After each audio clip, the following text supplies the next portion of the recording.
But then there's no question. I mean, and particularly not just the war with Donald Trump, but particularly the allegation of a conspiracy with Russia that they said every single day, all day for 3 years long. I mean, if you think about it, it's the big, if true, it's the biggest news story in the history of the United States of America. They're claiming that the current sitting president is guilty of treason. He was installed by a hostile foreign power who overthrew our elections in order to install him. It was quite a claim to run with 24/7. And then to find out after 3 years that we have nothing.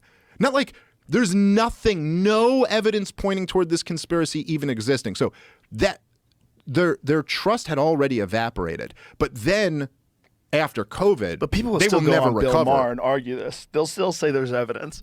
It's they like got people nothing. still want to. They still want to say there's evidence. Not only they'll isn't still there, say it. There's not even evidence that Vladimir Putin interfered in the 2016 election. The best they have is like there are some bot farms that they can trace to Russian IP addresses, which is like, I'm not a tech guy. Jamie, you know this better than me, but they say it's the easiest thing to fake is an IP address. The fact that an IP address traces to Russia is like almost more indicative that someone's trying to frame Russia than it is that Russia was involved. But even the guys who they got, Dude, imagine if we the found out connection that was that's like he what the knew case Putin. was.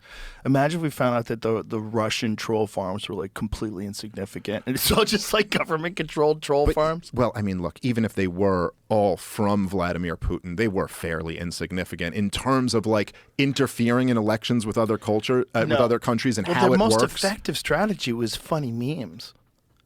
Yeah. I mean, right. it really was a very effective strategy because it makes when you mock something, it makes it much more easy to dismiss that in terms of whether or not like that's the right choice for president.